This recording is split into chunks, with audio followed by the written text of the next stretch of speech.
O candidato ao governo do estado, Kleber Rosa, que é pela Federação PSOL Rede, tem ressaltado a importância de a Bahia criar um banco estadual para fomentar o microempreendedorismo, a geração de emprego e renda, para que se valorize a economia baiana. O candidato reitera ainda que uma gestão precisa olhar para os territórios de identidade a partir das especificidades físicas, políticas, econômicas, históricas e culturais. Na série de entrevistas com os candidatos ao governo do estado que estamos fazendo no Isso é Bahia ao longo desta semana, o candidato Kleber Rosa, do PSOL Rede, é o nosso convidado de hoje. Um prazer tê-lo aqui conosco. Seja bem-vindo. Bom dia, candidato. Bom dia a todo mundo que está aqui no estúdio, bom dia aos ouvintes. Jefferson, Ernesto, é um prazer estar aqui mais uma vez batendo esse papo com vocês e com os ouvintes. Prazer todo nosso. Além do Ernesto, também participa dessa nossa conversa Levi Vasconcelos, articulista político, ele que está em Valença, vai estar participando conosco por telefone. A exemplo das demais entrevistas, tempo de 25 minutos que começa a ser contado a partir de agora. Antes mesmo da gente entrar no mérito das suas propostas, das suas ideias, caso eleito para o governo do estado, a sua candidatura, a gente percebe até agora, ainda numa situação um pouco confortável, pelo menos com base nas pesquisas de intenção de voto. Nessa reta final, candidato, alguma estratégia nova para alavancar a sua campanha? E que estratégia seria essa? Olha, a nossa estratégia se mantém desde o início, que é conversar com o povo, estar indo onde as pessoas estão, fazer o corpo a corpo, né? Esse é o nosso maior elemento de conquista do voto. Obviamente, além de ocupar espaços como esse aqui, né, que nos permite dialogar com a população, defender nossas propostas e mostrar a viabilidade daquilo que a gente tem defendido nesse processo eleitoral e a diferença do nosso programa para o programa dos demais candidatos. Então, a nossa estratégia se mantém, obviamente que na reta final da eleição a corrida se intensifica, ao contrário do que as pessoas possam imaginar. A gente vai chegando mais perto da eleição e a agenda vai ficando mais apertada, a gente vai viajando mais, vai dando mais intensidade ao que a gente já vinha fazendo. Então não tem mudança de estratégia não, permanece a mesma, que é divulgar ao máximo o programa que a gente está defendendo e alcançar as pessoas em todos os lugares e dessa forma conquistar a confiança, né, para o voto do povo baiano. A gente tem observado uma polarização mais acirrada entre dois candidatos nessa disputa pelo governo do estado, aqui na Bahia. De um lado, a Semineto, do União Brasil, do outro, Jerônimo Rodrigues, que é o candidato do PT, que faz questão de linkar o seu nome com a figura do ex-presidente Lula. E o PSOL é um partido historicamente de esquerda. Por que não houve essa aproximação da sua candidatura, pelo menos até agora, com a de Jerônimo, uma vez que, pelo menos, grande parte dos eleitores que se dizem também de esquerda achariam normal? É uma possibilidade para um eventual segundo turno? Mas, antes disso, por que não houve essa preferência por uma candidatura mais unificada? Olha, nós temos tido, na verdade, um posicionamento crítico à gestão do então governador Rui Costa. Existem pontos assim, muito sensíveis daquilo que marca a gestão atual do PT na Bahia, que envolve aí talvez o tripé, né, que tomou conta de todo o processo eleitoral e segue sendo os temas mais debatidos, que é justamente segurança, educação e saúde. E a gente identifica que esses pontos, eles em alguma medida, né, aliás, no seu aspecto geral, eles não... Aquilo que a gente discorda não é produto, por exemplo, de uma incapacidade do governo, seja por algum motivo, de atender. Mas, ao contrário, é uma opção política muito bem definida. Aquilo que se faz na segurança pública é uma opção política muito bem definida, que dialoga com a cultura da violência, do enfrentamento da guerra às drogas da forma violenta. E a gente viu ao longo do governo, da gestão, o governador defender esse modelo. O modelo que se impõe na educação, por exemplo, que envolve militarização das escolas, a gente falou sobre isso aqui na entrevista anterior, que envolve também a falta de valorização dos professores. Isso também é uma posição bastante nítida do governo, assim como a privatização da saúde. É óbvio, né? É visível que houve uma oferta de novas unidades médicas hospitalares, isso é um dado concreto. No entanto, há uma opção por um modelo que é de entrega da gestão dessas unidades a setores privados, e que a nossa leitura é que isso, primeiro, promove o escoamento de recursos públicos para interesses privados, deixando de estar investido na própria saúde.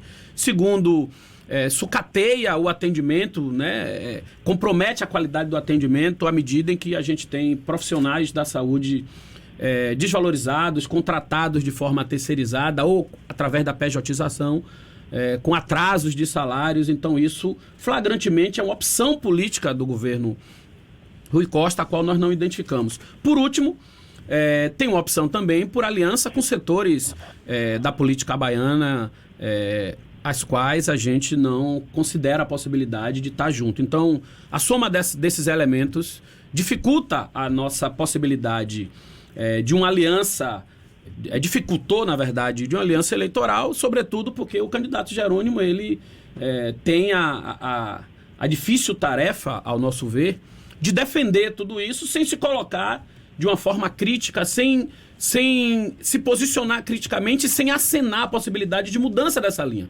Então, se a decisão da manutenção dessa linha, para nós, é fundamental apresentar um programa que se diferencie, né, e que defenda realmente um outro modelo, tanto para esses três elementos, quanto para o aspecto geral da gestão na Bahia.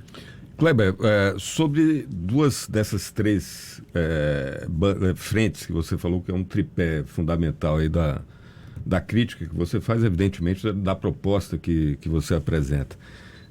Essas críticas que você faz, eu queria depois aprofundar um pouquinho mais a crítica que você faz à questão da saúde, questionando sobre a efetividade dessa expansão da rede, se isso se traduz também na ampliação de atendimentos, de procedimentos realizados, de média e alta complexidade, principalmente, que era uma carência muito grande no interior do Estado, e se esse modelo questionável, como você coloca, se ele funciona ou se ele, de fato, proporcionou à população algum tipo de avanço na qualidade do serviço de saúde.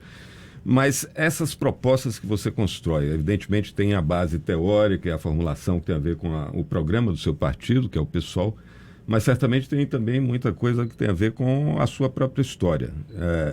Sobre saúde e educação, como é que foi a trajetória do menino Kleber Rosa até você se tornar hoje, que é um mestre em ciências sociais, é um professor e é também um profissional de segurança pública? Onde é que essa trajetória influenciou na formulação dessa leitura crítica e da proposta que você apresenta? Como é que foi essa sua trajetória para você ter uma oportunidade?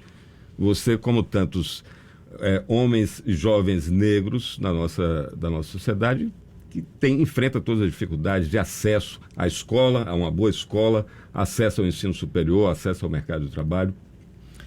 Ernesto, primeiro agradecer a pergunta, a oportunidade de falar um pouco da minha história de vida, o que eu acho que é importante, e eu gosto também de estar trazendo esses aspectos, porque é o que me tornou quem eu sou, né? Para começar, eu já entrei no sistema educacional com 10 anos de idade, eu me alfabetizei com 10 anos de idade. Então, isso aí já expressa, né, a dificuldade, né, enfrentada mesmo de vulnerabilidade social e do acesso à educação. Quero aproveitar, inclusive, a oportunidade e mandar um abraço para minha primeira professora, a professora Neuza, lá da Ladeira do Escórpio, no Engenho Velho da Federação. Foi quem me alfabetizou, né? Agora, meu pai sempre me disse o seguinte: precisa estudar. Tem que estudar, porque o estudo é que muda a possibilidade de futuro, é o que forja a possibilidade de futuro.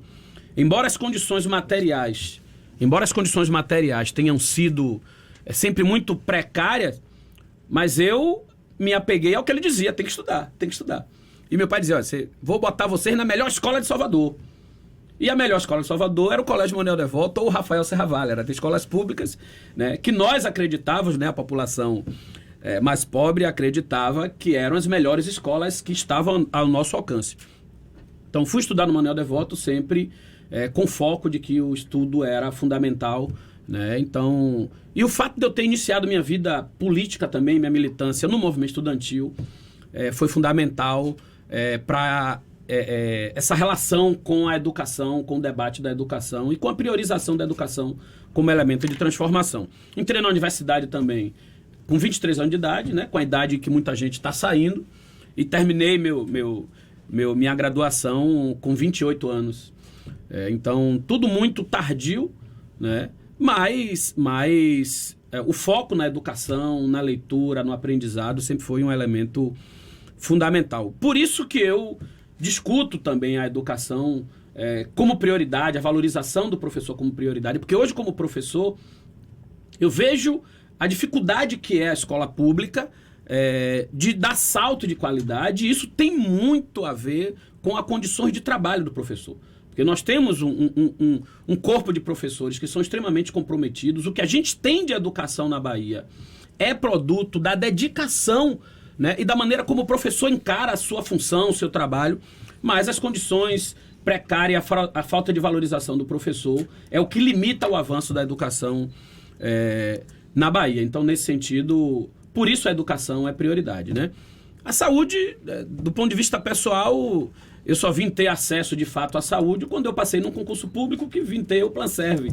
Antes disso, a gente sabe como o sistema, o acesso à saúde pública, ele é extremamente escasso, é extremamente limitado e segue ainda, né? Quando a gente fala de regulação do Estado, por exemplo, a gente fala em atendimentos de urgência e emergência, situações mais complexas, mas a gente não fala, por exemplo, sobre a regulação nos municípios, no município de Salvador, por exemplo, e que envolve o acesso a consultas médicas, a exames médicos, o que é algo inimaginável, a população conseguir ter acesso a exames. Então, sem dúvida nenhuma, e por ironia do destino, eu também me tornei um profissional da segurança pública.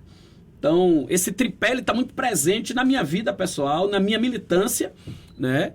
E são pontos de atenção muito sensíveis daquilo que eu tenho defendido, do programa que eu tenho defendido. Então, nesse aspecto, eu me sinto muito à vontade para fazer esse debate com algum nível de profundidade, de seriedade, porque são elementos que estão no meu cotidiano e no meu interesse político, e por isso eu tenho, né, defendido mudanças significativas nesses 3 eixos.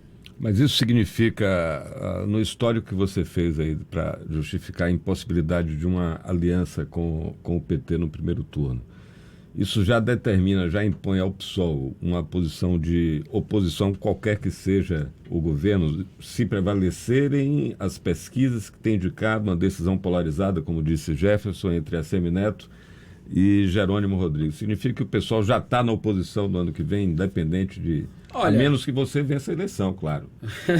Claro. Veja, o PSOL, a nossa referência de oposição é a oposição que a gente fez ao governo Lula e ao governo Dilma, né?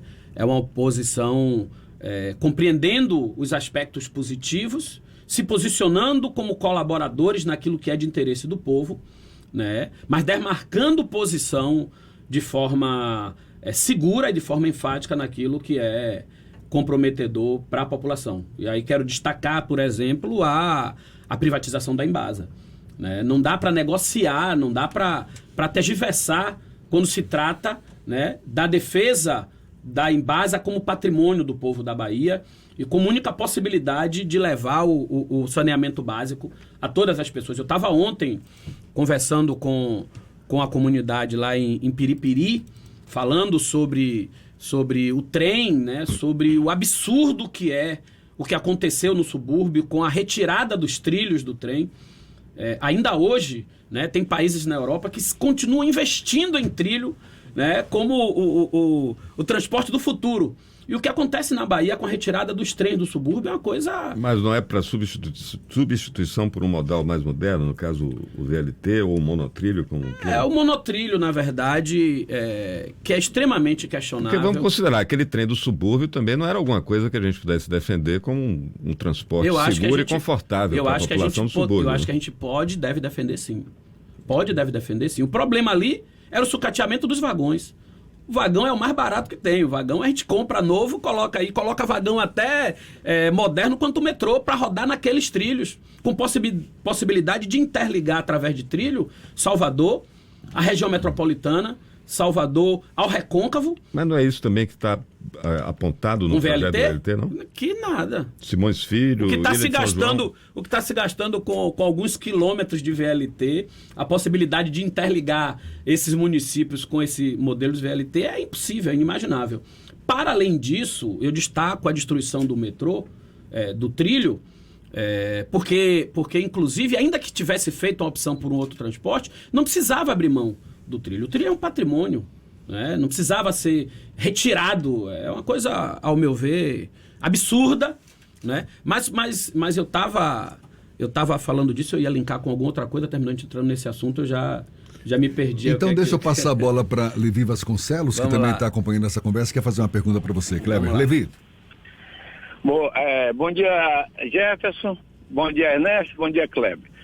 Eu queria saber de Kleber duas coisas. Vamos pela ordem. Primeira, você falou aí da Embasa, que privatizar a Embasa seria uma afronta ao interesse público. Nós, cidadãos aqui, né, gostaríamos de ver uma cobertura de esgoto ampla, geral e restrita. E, da forma que o modelo de atendimento a esse segmento é posto, tendo a Embasa à frente, seguramente não atende. O que a gente vê aí é um bocado de esgoto a céu aberto, correndo para lá e para cá. Nosso interesse, o interesse público geral, não é atendido. Como é que você encara essa questão? 2,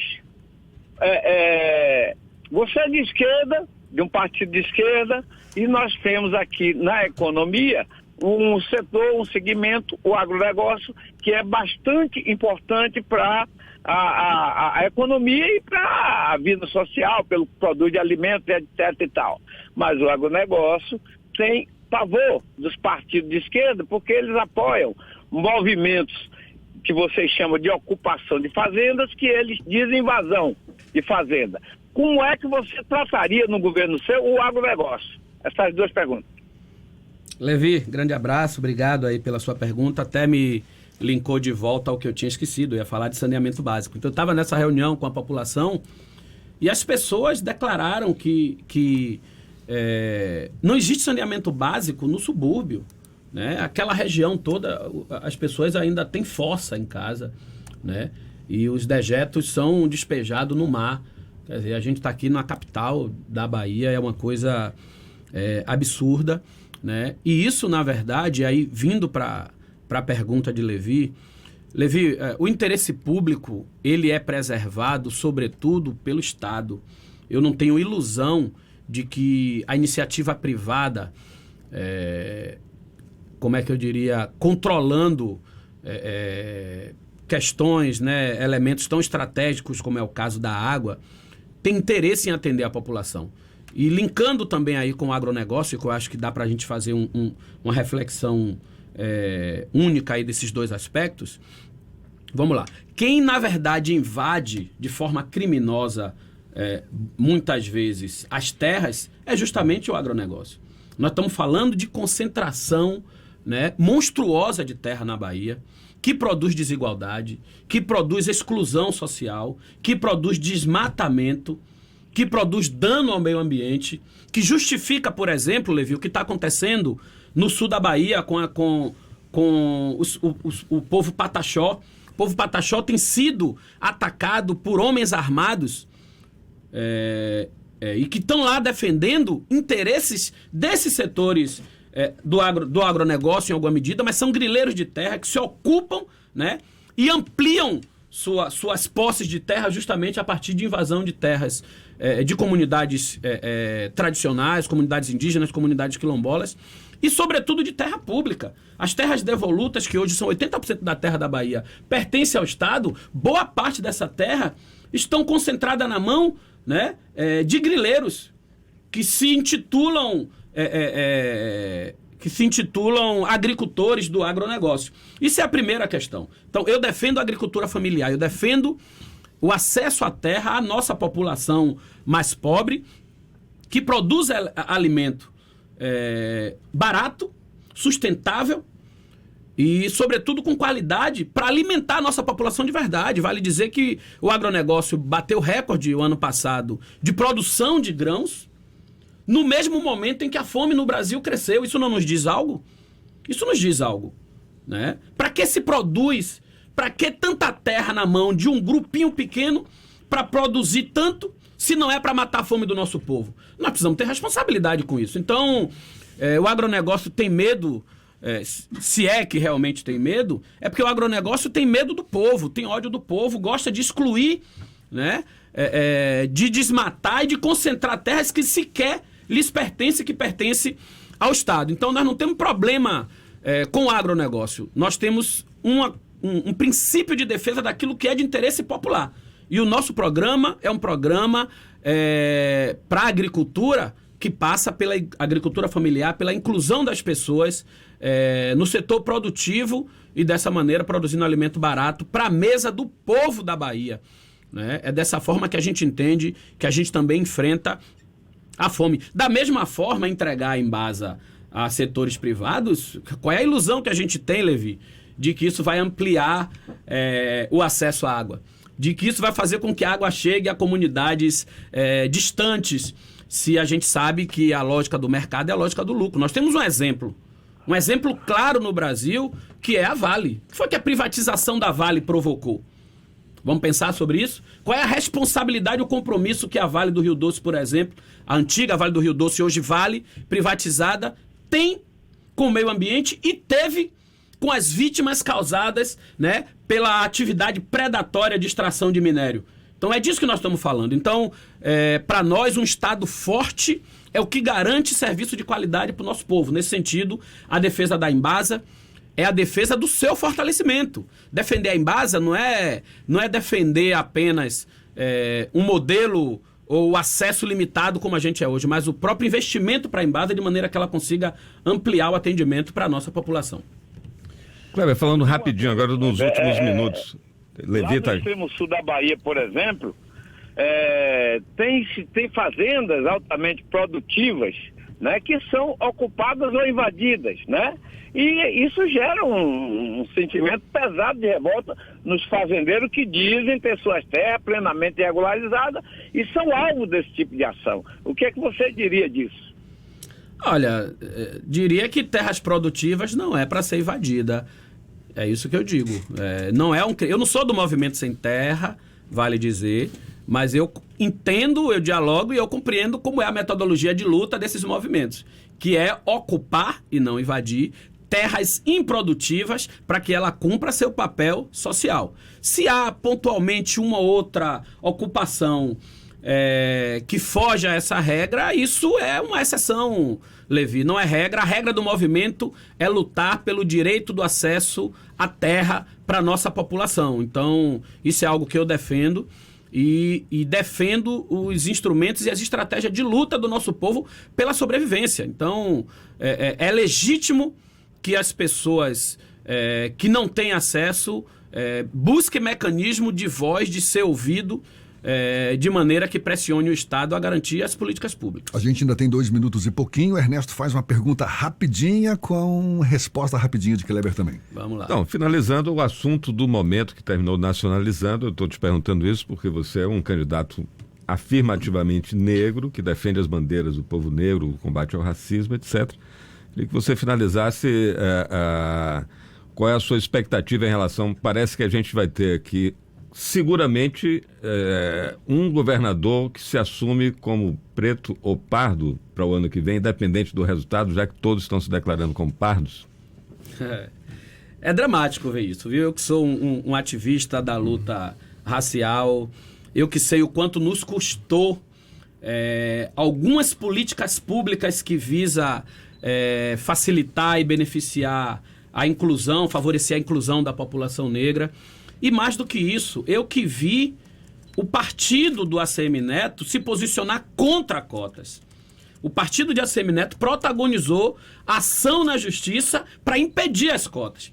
E hoje ele se beneficia, se reivindica negro, né, para se beneficiar de uma política que é produto da luta desses movimentos, que é resultado das cotas raciais. Então, o povo precisa entender que essa reivindicação que esse candidato faz não é apenas uma tentativa de se identificar com a população negra. Isso envolve recursos públicos. Ao se identificar como negro, ele é beneficiado com recursos públicos de campanha pelo fundo eleitoral.